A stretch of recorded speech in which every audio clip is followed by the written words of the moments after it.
Assalamualaikum warahmatullahi wabarakatuh. Ila hadratin Nabil Mustafa Rasulullah sallallahu alaihi wa alihi wasallam wa ala alihi wa azwajihi wa dzurriyyatihi wa qurrabatihi wa ali baitihi wa ashabil kiram wa ila jami'il anbiya wal mursalin wal awliya was suhada was solihin wa tabi'ina tabi'ina ila yaumiddin, khususan ila jami'i masyayikhina ila muntahum wa ila abaina wa ummatina wa azdatina wa masyayikhina wa auladina wa azwazina wa dzurriyyatina wa ahli baitina, khususan ila jami' arwah fi hadil majlis wa ghairuhum sayulillahi lana wa lahumul fatihah.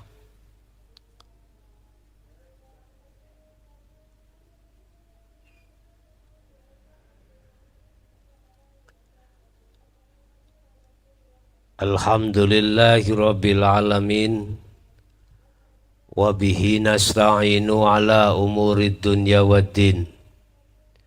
Asyhadu an la ilaha illallah wa asyhadu anna Muhammadan abduhu wa rasuluh. Allahumma salli wa sallim wa barik alaihi wa ala alihi wa ashabihi ajma'in. Rabbi israh li sadri wa yassir li amri wahlul 'uqdatam min lisani yafqahu qawli. Qala Allahu ta'ala fi kitabil karim, a'udzu billahi minasyaitonir rajim, bismillahirrahmanirrahim. Al-hajju asyhurum ma'lumat, faman faradha fihinnal hajja fala rafasa wala fusuqa wala jidala fil hajj. Al-ayah, sadaqallahul azim. Bapak Ibu hadirin jamaah dimanapun Anda berada, alhamdulillah dalam kesempatan malam hari ini kita masih diberikan Allah satu hidayah lan inayahnya sehingga kita bisa berkumpul di medsos. Mudah-mudahan apa materi yang akan kami sampaikan nanti tentang masalah bab haji dari sudut pandang hakikat betul-betul tidak hanya Allah memberikan satu kefahaman dalam diri kita, tetapi sampai terhadap pengamalan untuk mencapai tingkatan makrifat yang sempurna pada Allah Subhanahu wa ta'ala. Bapak Ibu hadirin jamaah rahimakumullah, apa yang biasanya dibaca oleh seorang haji yang akan datang ke sana, ada beberapa syarat dan rukunnya haji yang ini nanti akan kami kupas secara tuntas dari sudut pandang hakikat. Labbaik Allahumma labbaik, labbaik la syarika laka labbaik, innal hamda wa ni'mata laka wal mulk la syarikalak. Aku datang memenuhi panggilanmu ya Allah, tanpa membawa persekutuan, tanpa membawa perserikatan dengan apapun. Ini yang akan menjadi satu dasar para mukminin yang datang untuk memenuhi panggilan Allah, yaitu memenuhi haji. Dan ini rukun Islam yang kelima, yang terakhir. Bapak Ibu hadirin jamaah rahimakumullah,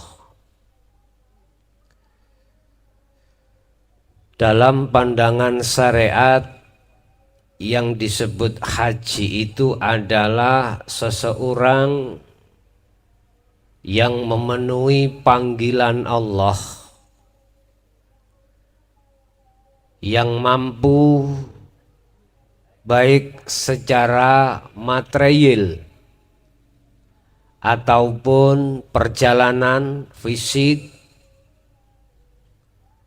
baik fisik dirinya sendiri maupun fisik situasi. Mudah-mudahan tahun ini berkenaan dengan musibah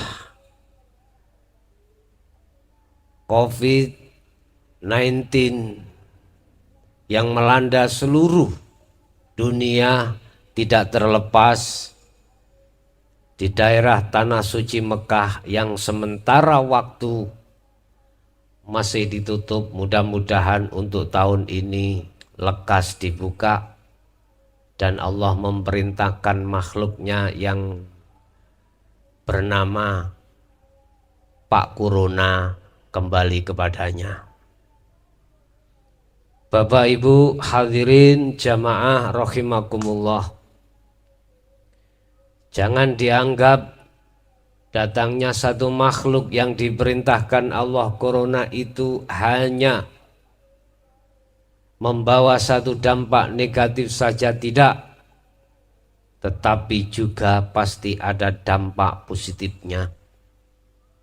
Banyak bila mana kita mau untuk memetani, apa memetani?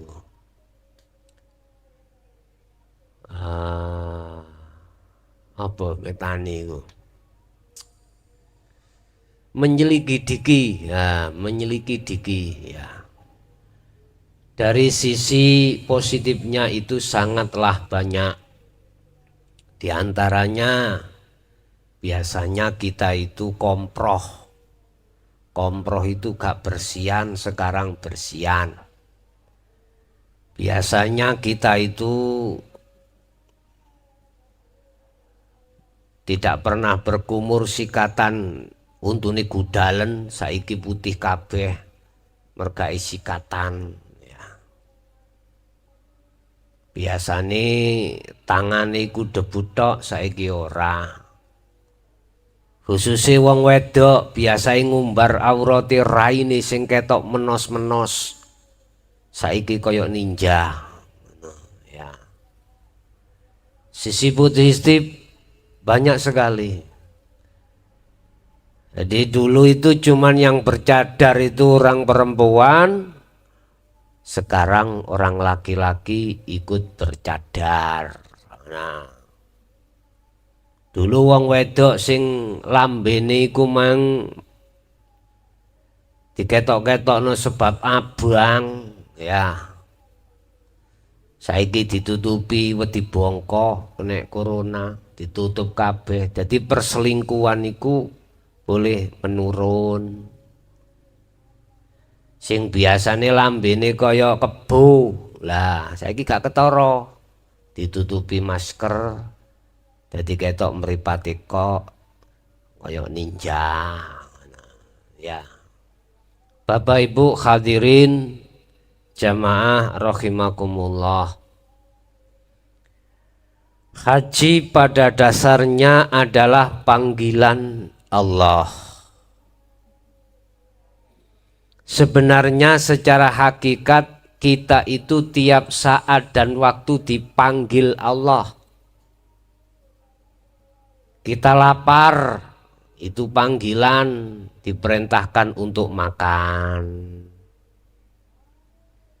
Lapar itu bentuk panggilan Allah. Lah ketika memenuhi panggilan dalam makan, hatimu kudu harus untuk bisa bertemu Allah yang reksa di dalam aktivitas makan. Iki ono rit-ritan, ya, suwe gak tau ngerit, ono order disuruh untuk mengantar material, itu undangan Allah. Kita temui Allah di situ. Nah, yang paling tren niku Pak ya, menurut umum azan niku undangan Allah dipanggil. Lah ketika salat itu kita memenuhi untuk bertemu terhadap yang ngundangi. Tetapi mayoritas panjenengan kali kula yang di golongan ahli hijab gak ketemu Allah tapi ketemu wewe gombel. Gombel rupa urusan dunia iku ahli hijab. Kenapa ahli hijab tidak mempunyai kunci untuk bisa masuk di makom musyahadah, makom kelanggengan? Boten saged alias tidak bisa. Wes, kita bahas haji secara syariat tapi kita terjemahkan secara hakikat. Labbaik Allahumma labbaik. Ya Allah, aku teko, saya datang memenuhi panggilanmu. La syarika labbaik, dan datangnya saya tanpa menyekutukan terhadap apapun. Bener wisan, teorinya sudah benar. Cuman prakteknya inilah yang kita umat Islam umumnya itu keluar dari real bila mana saya pandang dari sisi hakikat. Sebab di situ tidak hanya syirik secara jali saja, tetapi ada juga syirik secara khafi. Yang ini tidak mengerti golongan kita ahli hijab, tidak akan pernah mengerti. Contoh, iki contoh ya. Ketika saat kita itu berangkat untuk memenuhi panggilan Allah yang berupa haji, hati kita ada setitik riya. Ini sudah kita menyekutukan Allah. Belum yang lebih halus lagi. Manakala di dalam hati itu ada satu penetapan bahwasanya ini peran saya sebagai makhluk,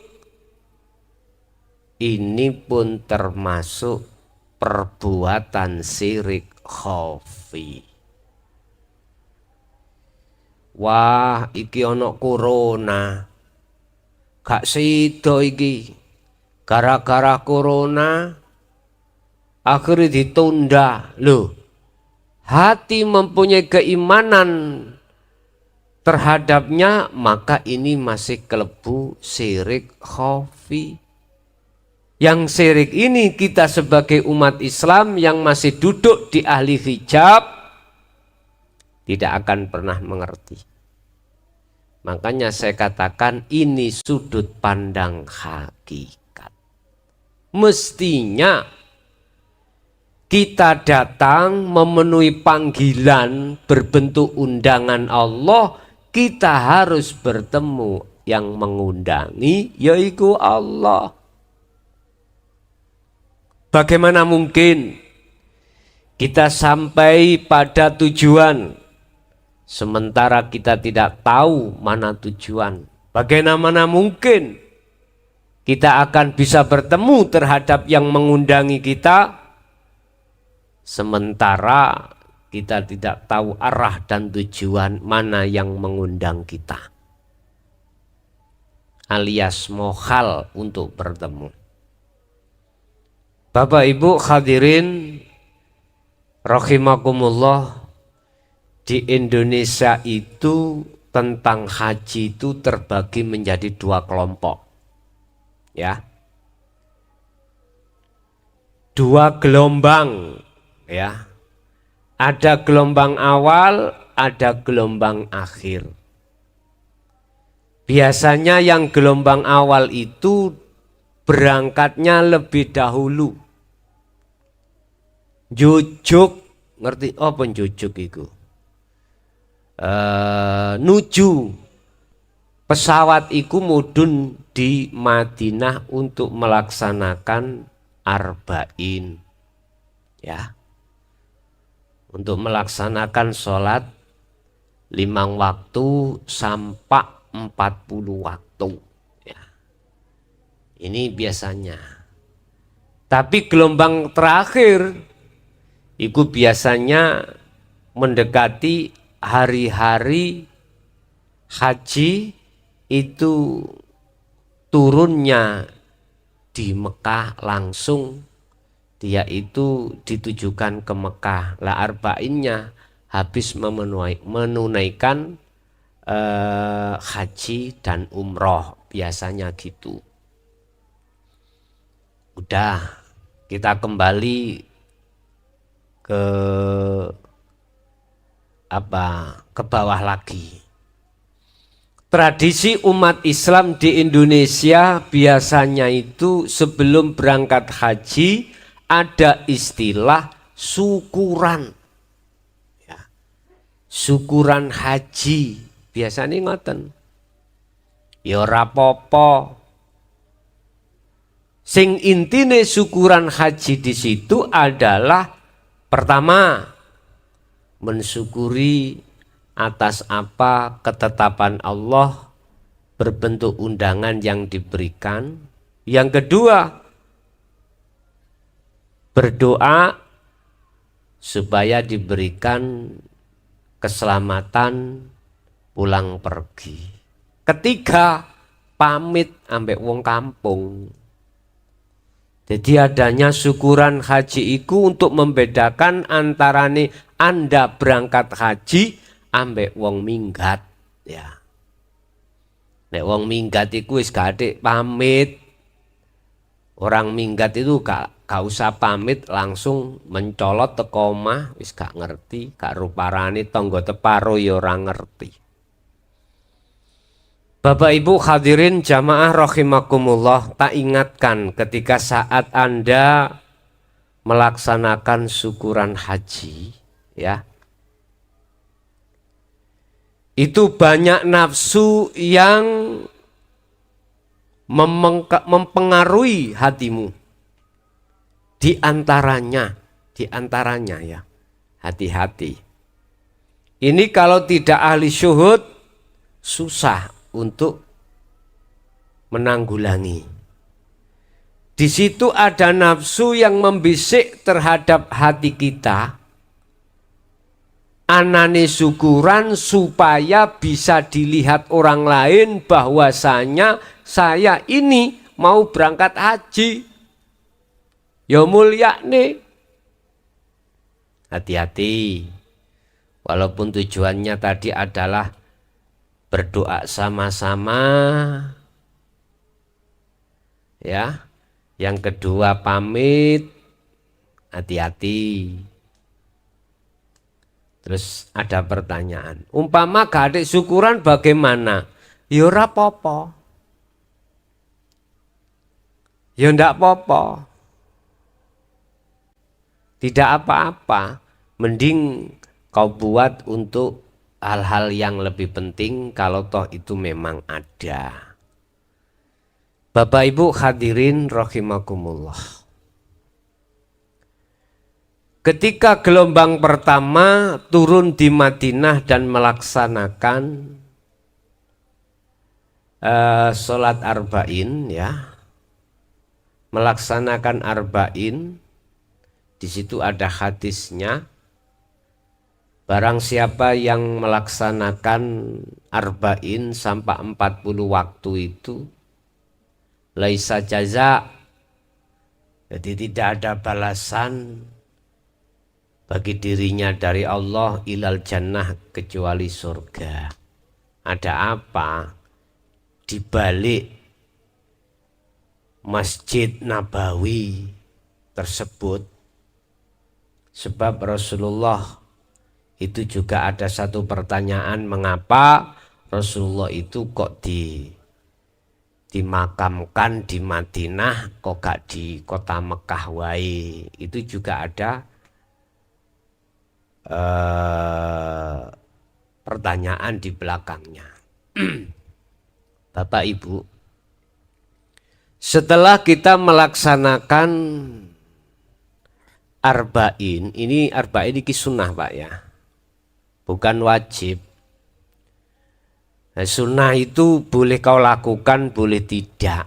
Misalkan ini, ketepatan saudara gelombang pertama turun di Madinah. Terus di sana itu Anda nggak usah sholat berjamaah di Masjidil Nabawi, nggak usah. Eneng kamar, ya ora apa-apa, nggak salah, itu sunnah kok. Ya, umpama kula no kamar, budale iku ambek bojo kula ya ning omah biasa kula sekak kae, kula mbeto sekak kae bojo kula ya ora apa-apa. Wong sunnah kok itu. Wis, gak usah tak bahas itu.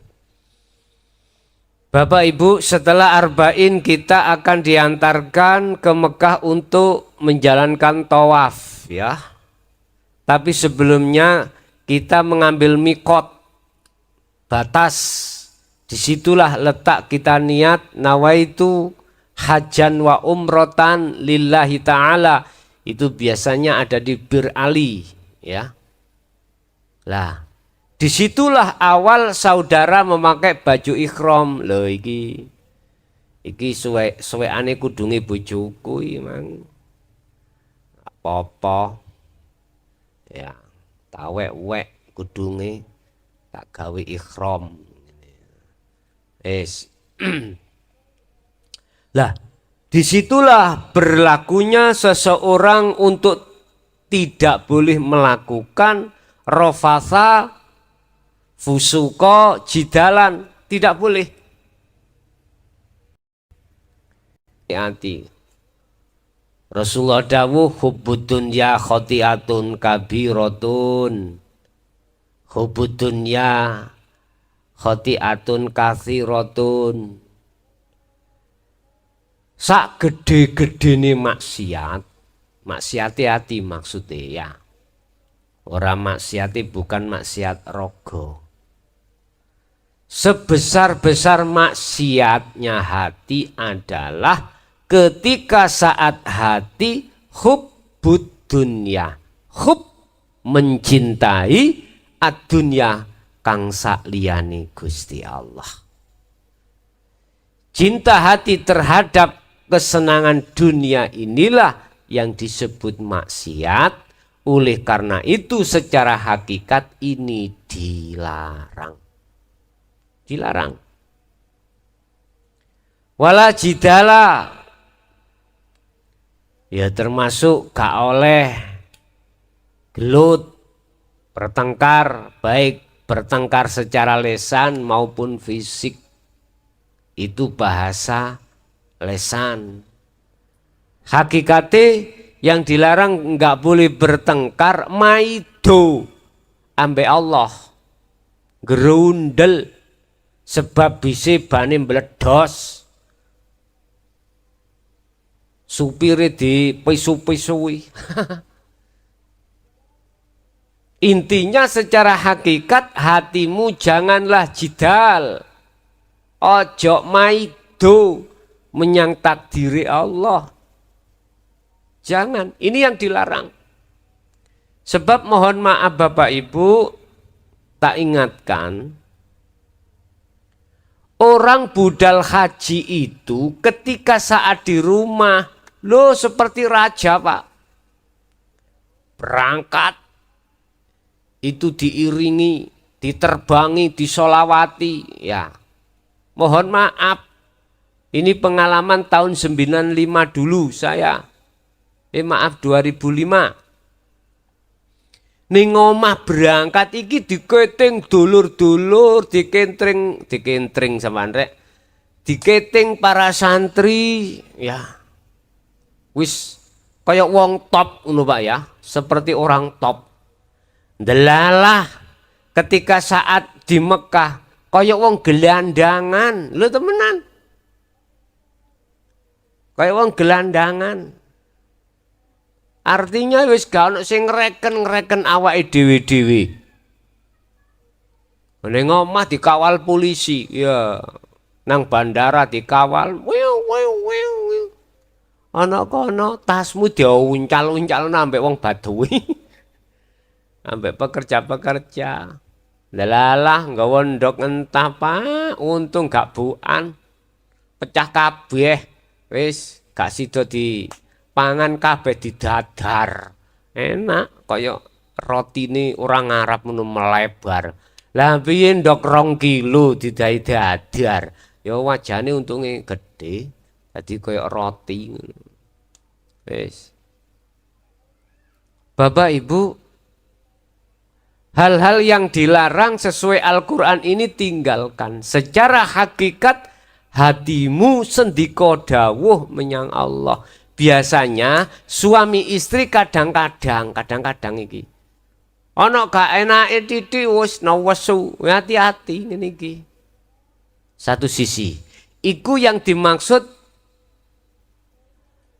wajtanibut taghut. Jauhi hatimu yang dilarang oleh Allah. Satu sisi ada perintah. Secara syariat ketika saat Anda di dalam bus apa bis tuh aslinya? Bis, ya toh. Ada ketua kloter ya. Atau ketua rombongan memerintahkan Anda untuk senantiasa berzikir, dibuat bertahlil, bertasbih, ya. Ini perjalanannya artinya ketika sampai kamu itu awal mulai memakai baju ihram, anikbudullaha yakfur bitaghut wa yu'min billah.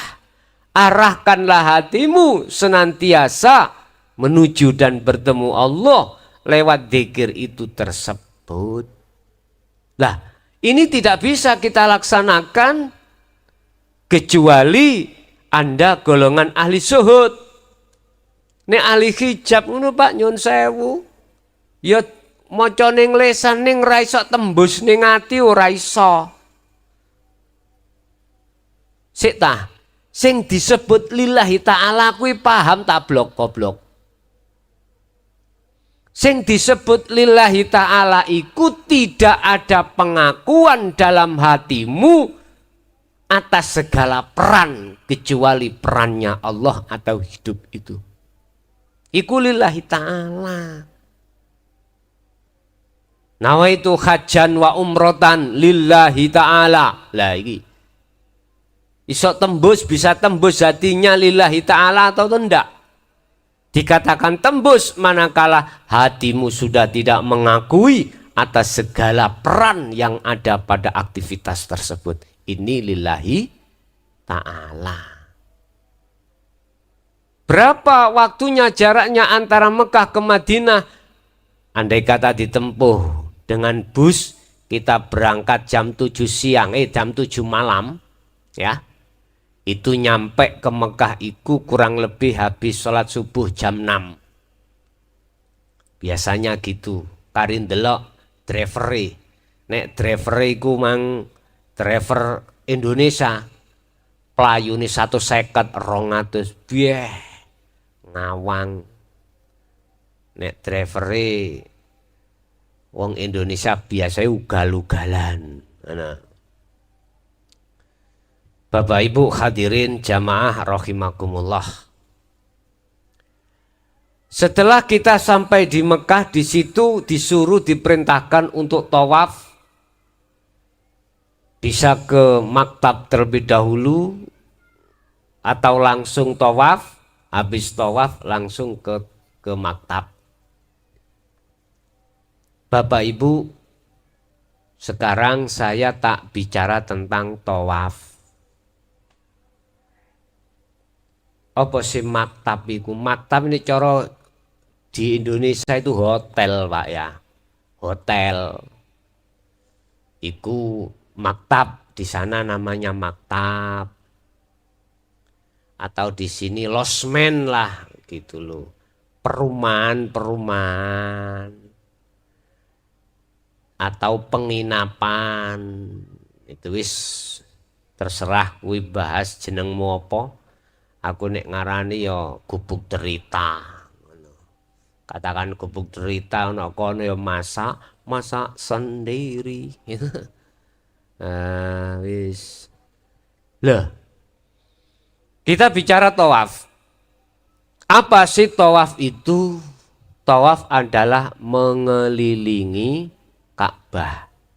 Dan ini termasuk syarat rukunnya haji, syarat rukun sahnya haji atau umroh. Ini tawaf. Mengelilingi Ka'bah dengan 7 putaran.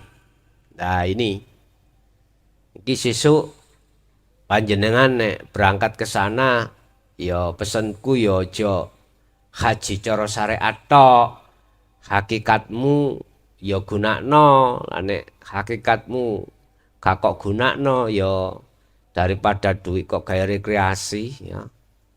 Kok no kerupuk ngene dibagi kabeh lah enak. Apa maneh ngene iki ana urusan Covid ngene iki sumbangno nang fakir miskin wae ngono. Wis Bapak Ibu. Tawaf mengelilingi Ka'bah sebanyak 7 kali putaran dan berputarnya berlawanan dengan arah jarum jam. Berarti ngiri. Mengapa ngiri? Kok gak nganan? Karena hati kita secara syar'i bertempat di dada kiri. Maksude tawaf mumet-mumet iki wong mabuk apa wong piye? Ngene Pak, pun salah paham ya. Pun gagal paham. Mengapa di situ 7 kali kok gak 100 kali? Nek Cak Kartolon jawab, nek 100 kali ya selok remek awakmu ngono. Apa kok ngiri kok gak nganan? Nek Kartolon jawab, nek kuwi nganan ya tabrakan. Nah. Wis iku ana maksude dhewe, Pak, ya. Di dalam tawaf kita diperintahkan untuk senantiasa khusyuk, hati ini satu poros menghadap terhadap Ka'bah. Hakikate Ka'bah adalah Allah. Hakikate Allah hidup yang melimputinya. Jelas?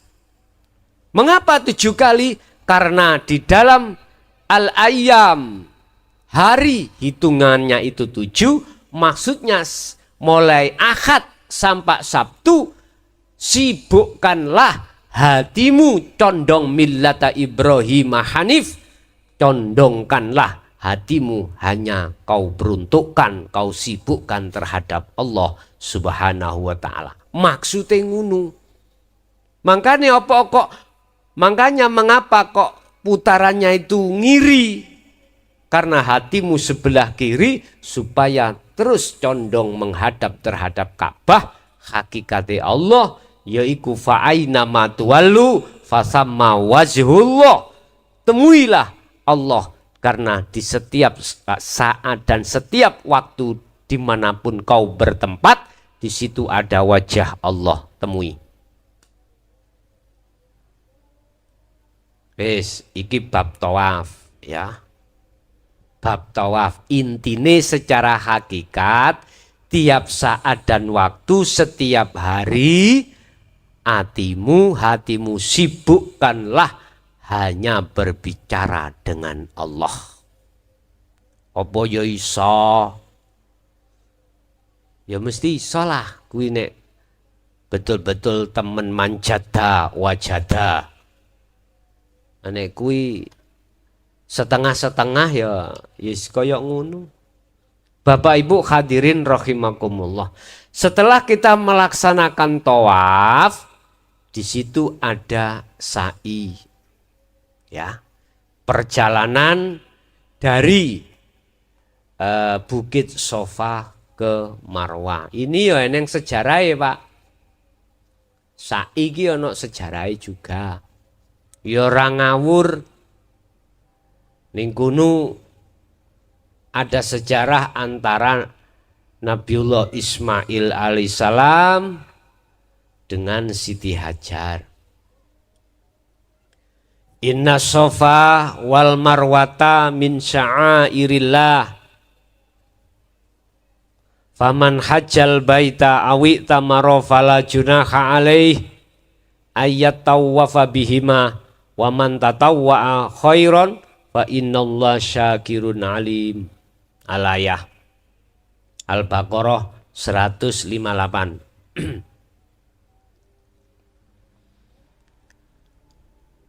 Sejarah Nabiullah Ismail dengan Siti Hajar. Siti Hajar itu siapa? Garwanipun Nabiullah Ibrahim, ya.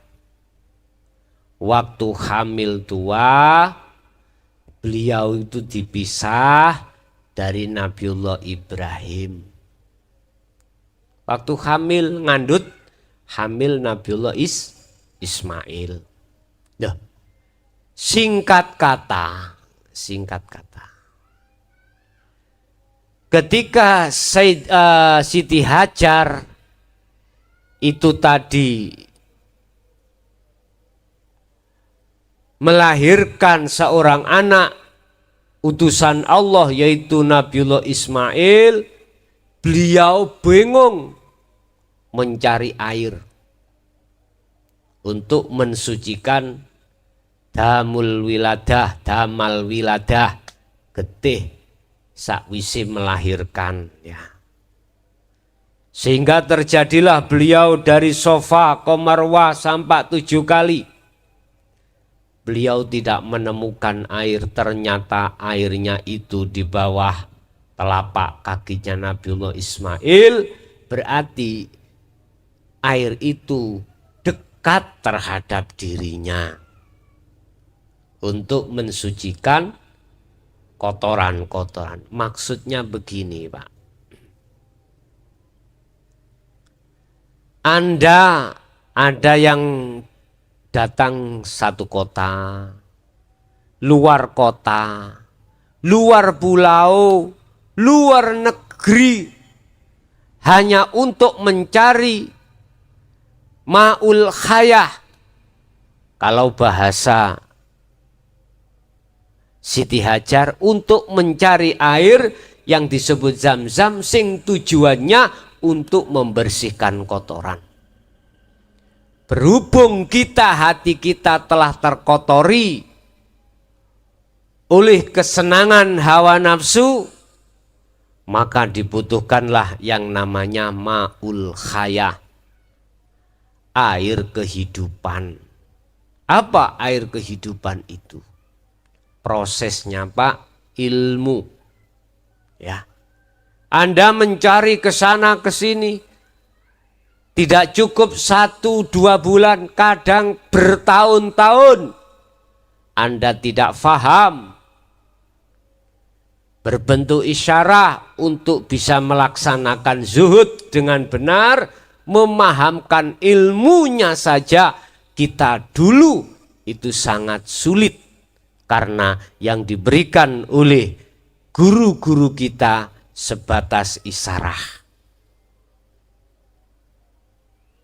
Bapak Ibu ngeluh Pak. Disuruh mencari teracae kuntul miber. Wah, apa? Kuntul mabur nih lho. Teracae ndukur digoleki ora temu. Disuruh mencari gali kangkung ya ora temu. Subhanallah. Berbagai banyak isyarat yang kita tidak bisa memecahkan maksud daripada ilmu wejangan itu apa. Sekarang sudah enak Pak, para masayih, guru-guru akhirat sudah terang-terangan berani mengatakan tanpa nganggo isaroh, ya, karena sudah zamannya di ujung tandu, ya sudah. Susah dulu itu kita mencari. Ada yang 20 tahun, 15 tahun. Akhirnya ketemu di YouTube entah dari temannya atau apapun. Akhirnya terjawab semuanya. Ternyata ilmu itu tidak jauh. Ada di dalam hatimu sendiri karena kitabnya, sumbernya di dalam hatimu. Kitabnya namanya Al-Quranul Qadim. Ternyata di dalam hatimu sendiri. Berarti di dalam hatimu ada sebuah kitab yang isinya adalah firman-firman suci Allah yang tidak pernah bisa terkotori dan tidak akan pernah bisa yang mengotori atas legalitas firman Allah yang disebut wahyu. Wes wong syariat gak nutut. Ora nutut. Tapi nek wis mlebu nanggone hakikat, alisud baru dong atau faham. Makanya tolong jangan protes dulu. Golongan kita yang ada di ahli hijab, hayati dulu, tanyakan dulu. Ojo kesusu muring-muring, karena saya tadi sudah saya katakan, saya akan bicara bab haji ini dari sudut pandang hakikat, maksud dan tujuan Anda umat Islam, manakala nanti melaksanakan rukun Islam yang kelima yaitu haji, ke tanah suci Mekah tidak hanya melakukan secara fisik saja, tetapi juga hati secara hakikat. Baru sempurna nanti. Nah, ketika ma'ul khaya yang disebut ilmu yang diwejangkan oleh guru-guru akhirat kita dapatkan. Selanjutnya kita akan dibimbing untuk melaksanakan munajat dengan istiqomah. Akhirnya disebut takwa, itulah ma'ul khayah, air kehidupan.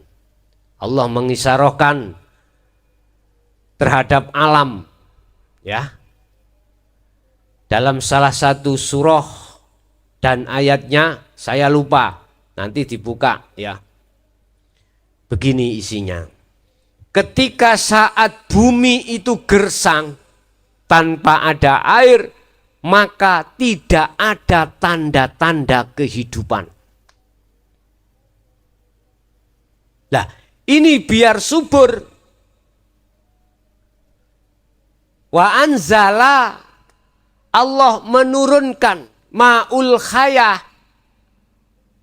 atau ma'ul mator, yaitu air hujan dari langit turun ke bawah.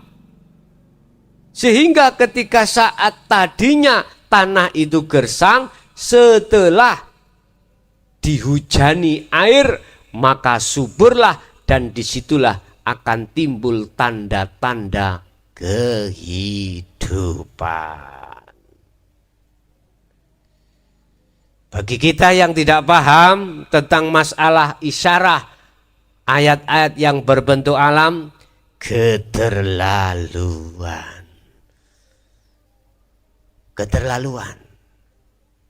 Ya. Inna fi dzalika la ayatan liqaumi yatafakkarun. Itu harus kau angen-angen. Apa maksudnya itu? Sama juga dengan hati. Manakala tidak dihujani ma'ul khayah oleh Allah, hati kita gersang.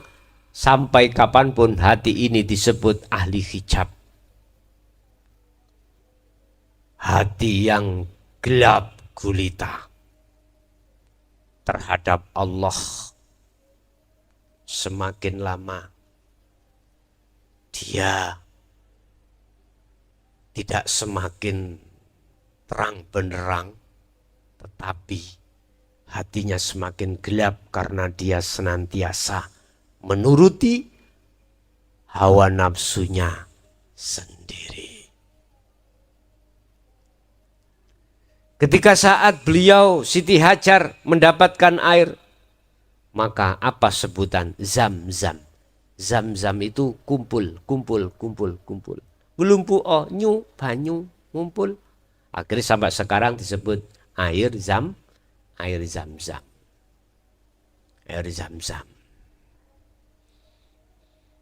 Ini adalah air yang sangat mineralnya nomor 1 ya, sak dunia ya. Iki menurut penelitian laboratorium, laboratorium di arti jari ini paling apik jari ini. Lah, kalau boleh saya katakan, maksud itu semua adalah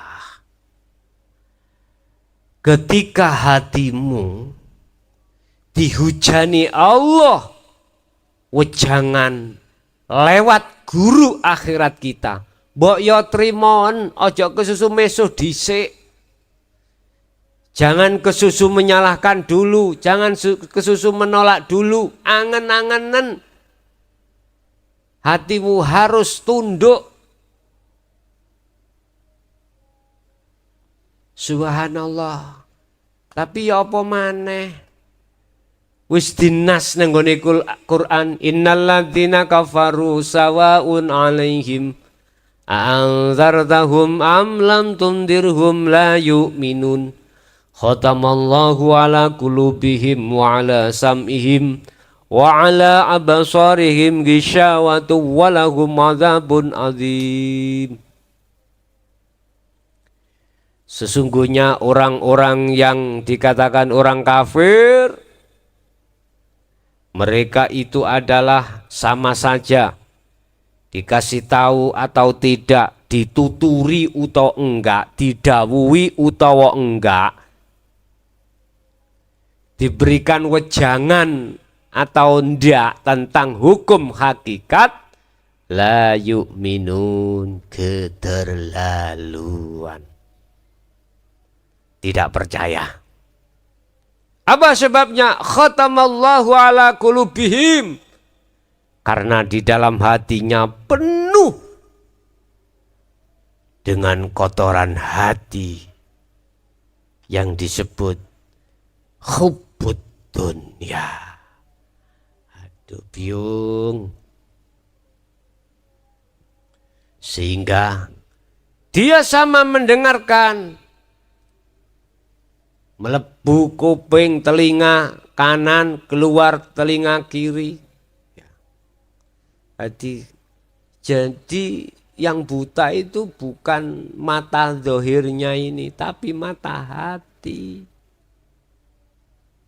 Sing budek itu bukan telinga ini, tapi telinga hati. Sehingga apa tuntunan di dalam hukum hakikat dianggapnya sesuatu penyakit, akhirnya ditolak. Subhanallah. Ya wis diapain, itu sudah nas Allah ya. Ya wis sing gawe ngono ya sapa maneh Gusti Allah, wis babano. Bah kuwi percaya bah ra percaya ya wis terserah dirimu sendiri.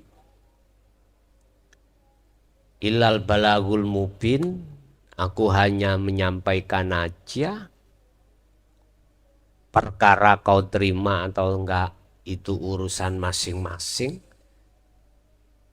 Lagian la ikraha fiddin, enggak ada paksaan, monggo. Wis. Ketika kita setelah melaksanakan tawaf, melaksanakan sa'i Pak ya, lari-lari kecil itu. Antara Bukit Sofa ke Marwah 7 kali ya. Artinya kita itu tiap hari Allah memberikan kaki untuk berjalan, memberikan tangan untuk bekerja apapun, memberikan mata untuk melihat, memberikan telinga untuk mendengar, memberikan lesan mulut untuk bicara dan lain sebagainya. Disebut lari-lari kecil. Anda ketika saat masuk di dalam munajat Allah lewat apapun yang saya terangkan tadi, ojo kesusu. Atur, kan, kalem-kalem, pelan-pelan, masuklah di dzikir nomor 3. Bapak Ibu hadirin rahimakumullah, setelah itu kita geser untuk melaksanakan tahallul. Mencukur rambut. Lah kayak aku ini ya, peta. Saya cukur kabeh. Engko ae digundul. Nanti tak gundul lagi ya. Apa maksudnya kok mencukur rambut kepala, kok gak rambute sing ono nisor, kok ono ndukur. Ngene, Pak. Ar-ra'su ya. Al-kepalau itu adalah kehormatan. Artinya kita manusia sesuai dengan sifat basyariyah semua ingin dihormat, Pak. Ingin jadi pemimpin, ingin jadi kepala, ingin dihormati orang. Ini menurut sifat basyariah loh ya. Intinya supaya ingin menjadi orang yang nomor 1. Ya. One the best one. Apa? Jadi nomor 1-nya orang 1. Oh, paling hebat. No. Ini sifat basyariah, nafsu menggiring hatimu, memunculkan kekarepan kehendak supaya seperti itu. Lah, ini menurut sifat basyariah sah-sah saja. Tapi tinggal pertanyaannya, apakah basyariahmu itu terkendali atau tidak? Nek gak terkendali, subhanallah. Inilah yang disebut dilmudil, sesat dan menyesatkan di situ. Ya. Bapak Ibu, artinya tahallul, apa yang tadinya sifat hormat, sifat dipuji pada dirimu hilangkan. Karena ingat, alhamdulillah tawi sekabe puji kulillahi kagungane Allah. Puji kudu duwekmu he makhluk. Iki lo putulen, iki lo guntingan, tokno teko hatimu. Artinya tetapkanlah sifat puji iku hanya milik Allah. Lah kebalikan puji iku adalah asor. Iki ditetapno menjadi sifat manungsoni. Sampai diterangkan di dalam kitab Sarhul Hikam Ibnu Athaillah radhiyallahu anhu. Kola dawuh ngeten, Pak. Wedya, takutlah tatkala kau dipuja masyarakat. Takutlah. Takutlah dirimu tatkala masyarakat iku sama memuja.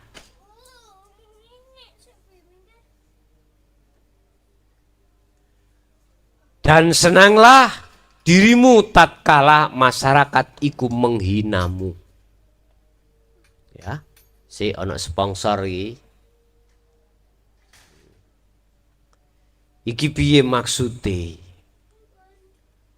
Susahlah tatkala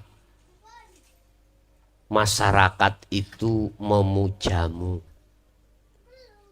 Dan bersenanglah tatkala masyarakat iku menghinamu.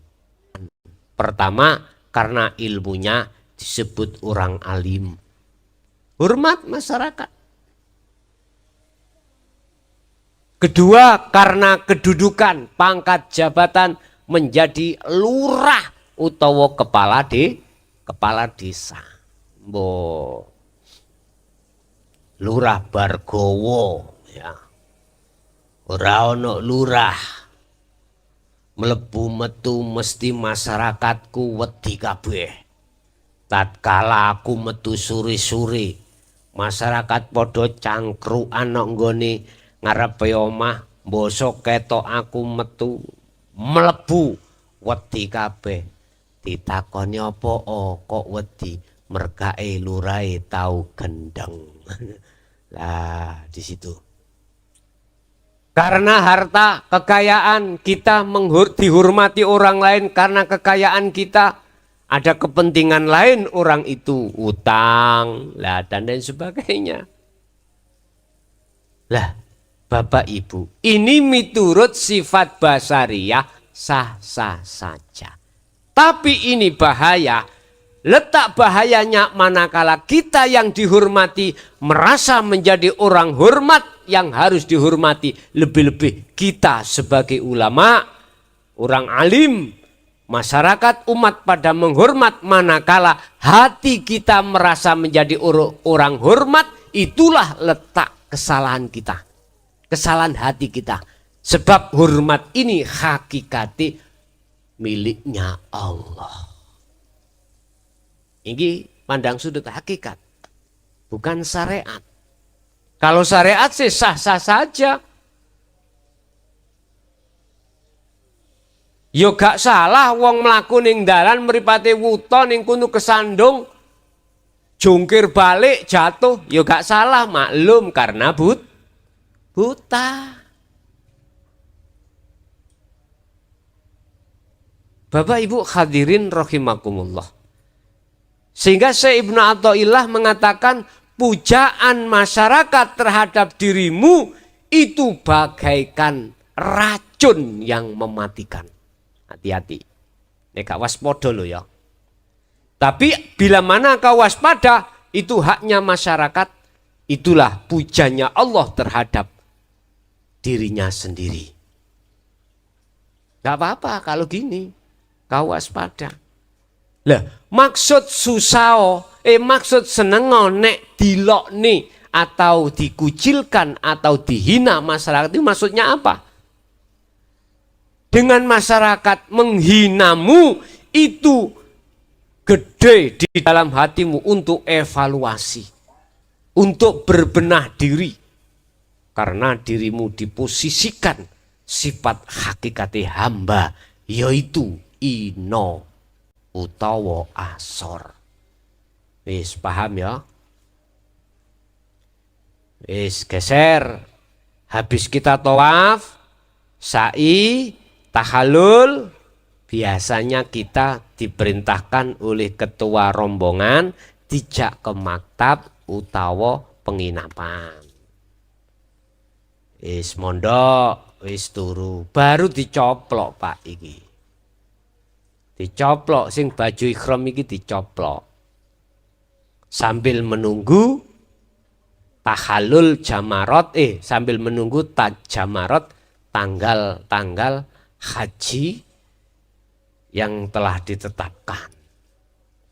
Santai-santai di maktab utawa di pondokan. Wis mangan sembarang, kumpul lambe bojo rapopo. Enak Pak, serem kumpul lambe bojo nok kono Pak, serem. Ya sampai naik sesuk madein Mekah kono ya. Di budal gak hamil, ana kono dihamili. Nah, iki sing ndek bojo. Kalau saya ambil kesimpulan, ketika kita baju ikhram itu sudah menempel, di situ berlakunya hukum larangan dan perintah. Apa larangannya? Mendekati hati terhadap selain Allah. Apa perintahnya? Mendekatkan hati pada Allah untuk bertemu. Disinilah Pak, letaknya mendatangi undangan Allah.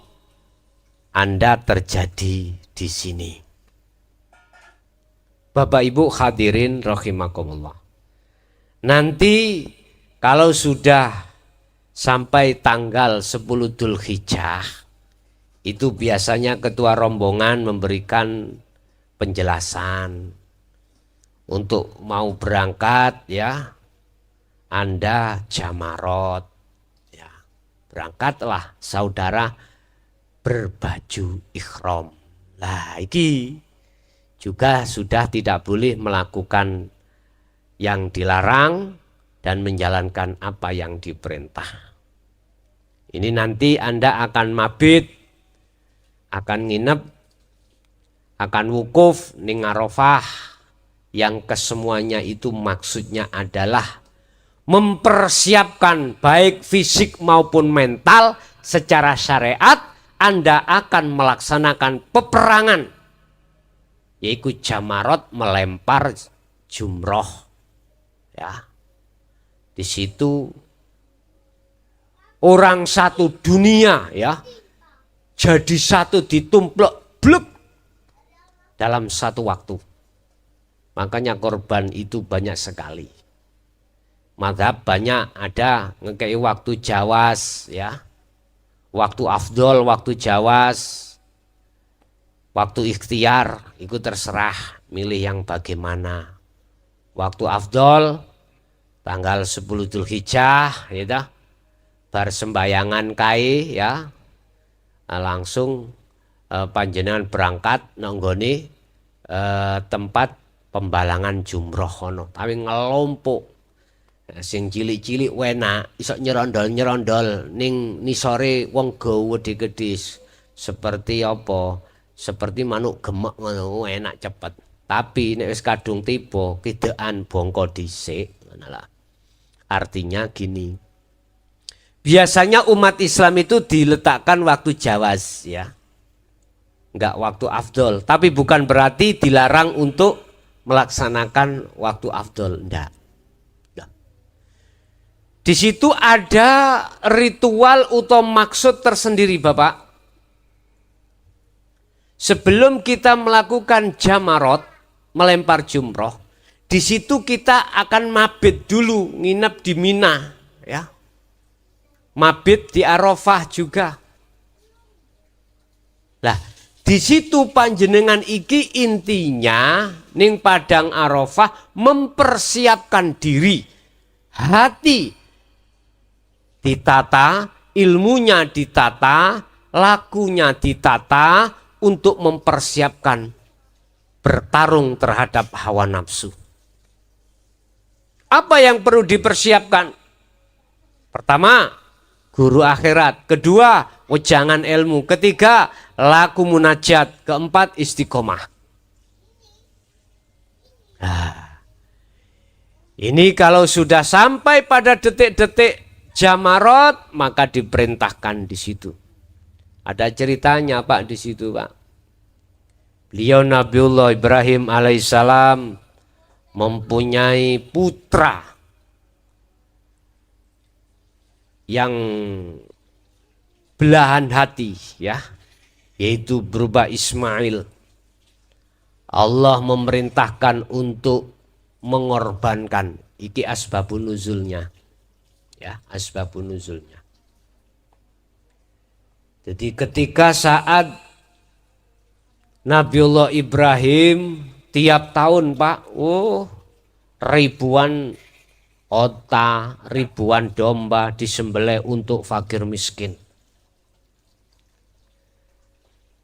Terus suatu saat beliau itu di dalam hati mempunyai kerentek.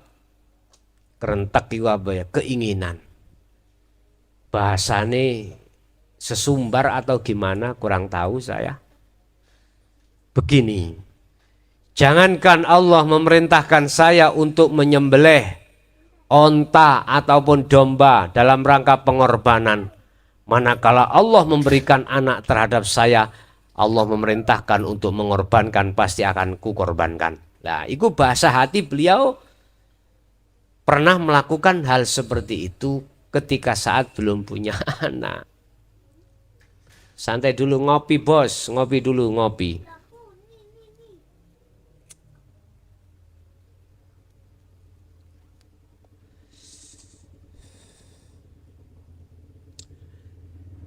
Ketika pada waktu yang telah ditentukan Nabiullah Ismail Nabiullah Ibrahim diperintahkan Allah untuk mengorbankan putranya Ismail untuk disembelih, yang sampai sekarang menjadi syariatnya korban. Ini pandangan hakikat, maksudnya bagaimana? Yes, nyantai dulu sih, aku tak rokokan.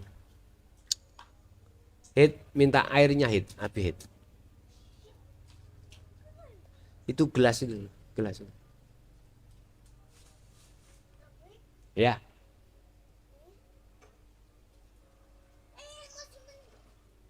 Sini.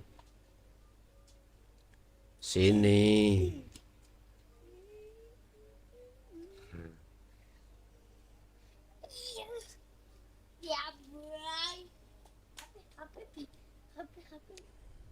Dipakai ya.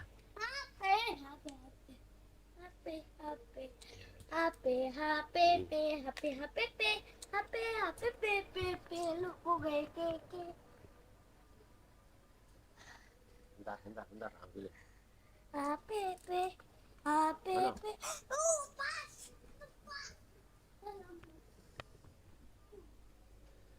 Bapak Ibu,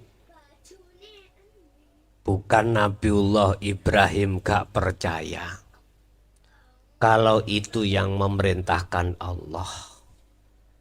Tapi Nabiullah Ibrahim melakukan pentashean. Ya. Di dalam mimpinya, di dalam munajatnya beliau diperintahkan, "Hei Ibrahim, korbankan anakmu. Tak tagih. Dulu kau pernah berkata dalam hatimu, jangankan domba, onta. Bila mana Allah memerintahkan untuk mengorbankan anaknya, akan aku laksanakan. Sekarang laksanakan, Bim." Ini bahasa Allah. Mungkin bahasa sampean ngene, bener tah ikut teko Gusti Allah. Di dalam hati Nabiullah Ibrahim sekecil pun tidak merasa kalau ini dari iblis, enggak. Yakin hatinya betul-betul ini perintah Allah. Berarti bukan berarti pentashean Nabiullah Ibrahim beliau tidak percaya dengan dawuh ini, enggak. Tetap ketika sebelum itu dilaksanakan, beliau Nabi Ibrahim tanya terhadap Nabiullah Ismail dengan bahasa Jawa. "Nak, aku dikongkon Gusti Allah beleh awakmu." Nah, ini bahasa Jawa. Bahasa Indonesianya gini. "Wahai anakku, ya bunayya, hei anakku, saya telah diperintahkan Allah untuk menyembelihmu sebagai pengorbanan terhadap Allah."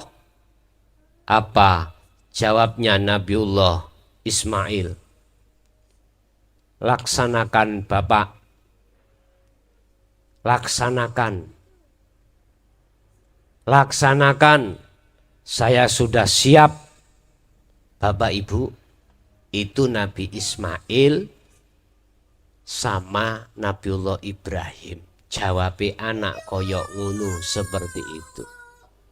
Dan anak sekarang umpama diomongi ngoten, balik ngomong, gak keliru apa? Enggak Anda kang yang lebih tua, matek dhisik. Biasanya anak sekarang gitu. Bapak Ibu, kesepakatan sudah ditarik antara Nabiullah Ibrahim sampai Ismail. Berangkatlah beliau menuju satu tempat untuk pengorbanan. Jangan dikira di situ itu mulus perjalanannya, Bapak Ibu. Hakikate pengorbanan terhadap hatimu tentang apapun, baik pangkat, jabatan, kedudukan, kehormatan, tak ringkes syahwatu dunya, itu tidak mudah. Untuk meniadakan dalam hatimu tidak mudah. Tetapi juga tidak sulit manakala Anda betul-betul niat untuk melepaskan diri dari ketergantungan hawa nafsu. Sejarah telah mencatat ketika saat beliau mau menyembelih, iblis datang, akhirnya dihantam oleh Nabiullah Ibrahim. Bismillahi Allahu Akbar, yang mempunyai maksud, iblis, larilah kamu, aku mau melaksanakan tugasku. Akhirnya iblis sudah kecirit-cirit, artinya sudah lari.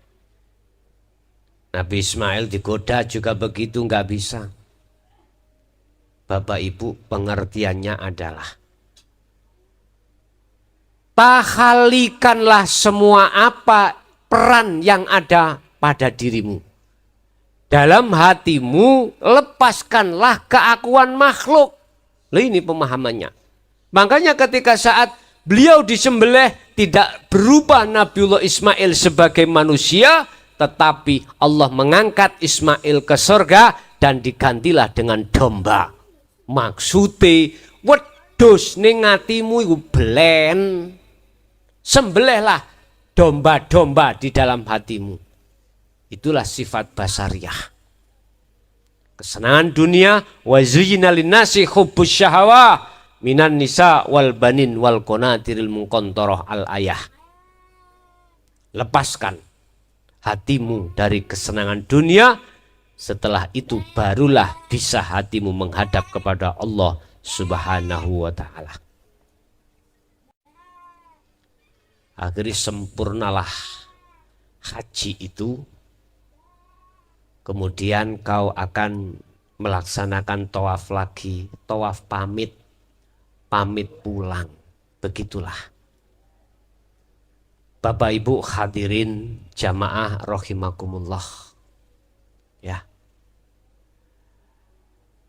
Saya ringkas, haji miturut pandangan hakikat adalah memenuhi panggilan Allah dan harus bisa bertemu terhadap Allah, bukan bertemu terhadap lainnya. Sehingga di dalam haji terbagi menjadi dua. Ada haji mabrur, ada haji mardud. Haji mabrur adalah haji yang diterima. Haji yang diterima, haji yang sesuai hatinya itu bertemu terhadap Allah secara hakikat. Haji mardud, haji yang ditolak, haji di mana kita mendatangi Allah, ternyata di sana bertemu wewe gombel, bertemu kesenangan dunia, bertemu nafsu. Ini mardud. Ini miturut pandang sudut hakikat, Cak, bukan syariat. Nek syariat syarat rukunnya sah, ya sah wis. Insya Allah sah. Nah, syariat. Makanya ada tanda-tanda haji mabrur ning ana omah iku piye? Secara syariat ada kriterianya. Ngono ya. Secara hakikat beda maneh. Pertama, kedua, haji secara hakikat itu tidak hanya jatuh di dalam haji secara syariat saja. Karena intinya haji adalah mendatangi dan bertemu terhadap Allah. Anda sholat, bertemu pada Allah, hakikatnya haji. Anda makan, bertemu Allah, hakikatnya haji. Anda beol, bertemu Allah, hakikatnya haji. Tolong jangan campur aduk definisi hakikat dengan syariat lo ya. Tolong jangan. Secara hakikat saya tegaskan, siapapun Anda manakala bisa likok pada Allah, makrifat Allah di tempat manapun, apapun aktivitasnya, hakikatnya itu haji. Hakikatnya haji. Ya, hakikatnya haji. Bukan syariati. Kalau syariatnya haji, yuk kita ke sana, ke tanah suci Mekah. Hakikatnya adalah setiap saat dan waktu. Sebagai motivasi adalah tolong bagi panjenengan yang sudah tercatat di dalam haji tahun ini atau tahun depannya dan berikutnya, tolong persiapkanlah hatimu terlebih dahulu untuk mempelajari dan mendapatkan ma'ul hayah, sehingga manakala ketika saat Anda melakukan haji secara syariat, hakikatnya pun juga begitu.